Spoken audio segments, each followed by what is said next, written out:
কুসুম দোলা কুসুম দোলা।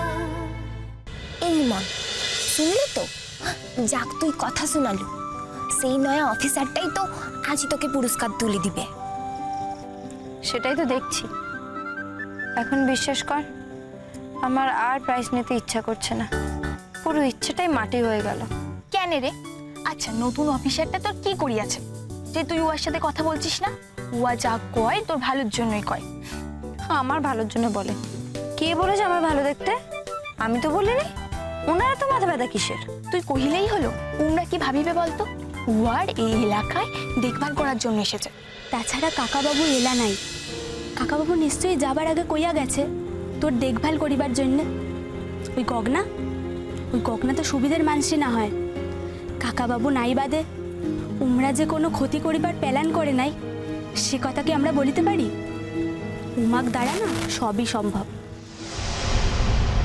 এবারে আমি আমাদের স্কুলের বড়দিকে এই অনুষ্ঠানটি সম্পর্কে কিছু বলার জন্য মঞ্চে ডাকছি।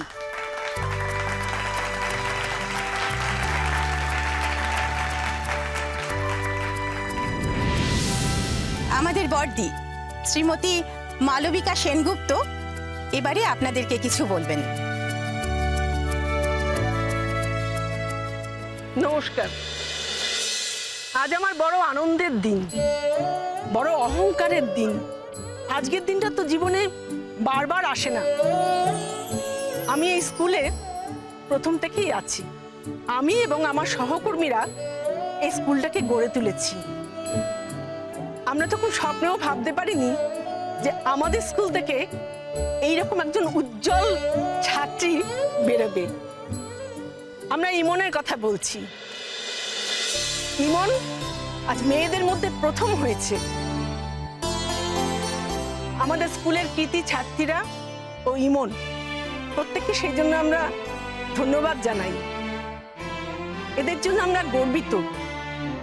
আজ তাই এই অনুষ্ঠানে আমরা কৃতি ছাত্রীদের পুরস্কার দেওয়ার কথা চিন্তা করেছি, তাই তাদের আমন্ত্রণ জানানো হয়েছে। আমরা পরম আনন্দিত যে আজ আমাদের এখানে উপস্থিত আছেন এসিপি রণজয় চ্যাটার্জি। তিনি আমাদের এখানে দুষ্টের দমন করতে এসেছেন।